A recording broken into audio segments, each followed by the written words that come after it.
সামাজিক মাধ্যমে এইটো কথা বুজি পাব লাগে যে জুবিন গাৰ্গ জীয়াই থাকোঁতেই পোষ্ট মালন অহাৰ সিদ্ধান্ত লোৱা হৈছিল আৰু জুবিন গাৰ্গে ইয়াক কেতিয়াও বিৰোধিতা কৰা নাছিল শিল্পীকটো শ্ৰদ্ধা জনাই শিল্পীয়ে গতিকে যিসকলে বিৰোধিতা কৰিছিলে এইটো তেওঁলোকৰ কথা হ'ব পাৰে এইটো ডেফিনেটলি জুবিন গাৰ্গৰ কথা নহয়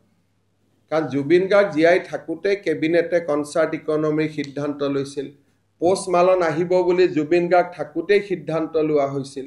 আৰু শিল্পীয়ে শিল্পীক কেতিয়াও বিৰোধিতা নকৰে আৰু মই ভাবোঁ যে অসমলৈ আহিলে পোষ্ট মালনেও জুবিনৰ বিষয়ে জানিব পাৰিব it is good for Assam ভাল হ'ব আৰু ইয়াত নাহিলেওতো টিভিত মানুহে চাবই পাৰিব গতিকে অসমত কনচাৰ্ট ইকনমি আগবাঢ়িলে আমাৰ নিশ্চয় অসমৰ নাম হ'ব অসমৰ গৌৰৱ হ'ব ৰাজ্যখন আগুৱাই যাব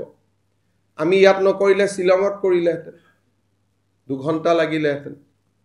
গুৱাহাটীৰ পৰা ল'ৰাবোৰ শ্বিলঙলৈকে গ'লহেঁতেন গতিকে আজি যুৱ সমাজে ইয়াতে সুযোগ পাব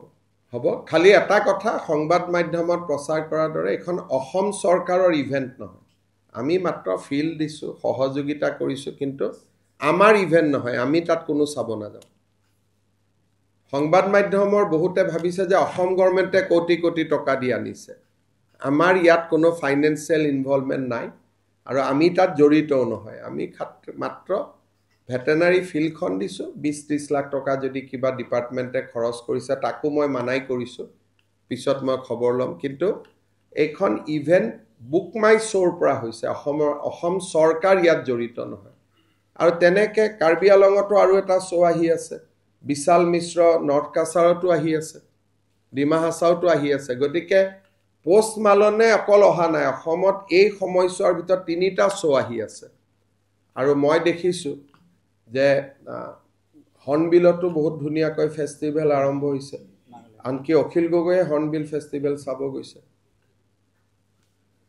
আমিহে ক'তো যোৱা নাই বা কালিও নাযাওঁ আমি আজি আমি কেবিনেটতে সিদ্ধান্ত লৈছোঁ যে আমি কোনেও আৰু শ্ব' চাব যাব নালাগে ডেকা ল'ৰা ছোৱালীক সুযোগ দিব লাগে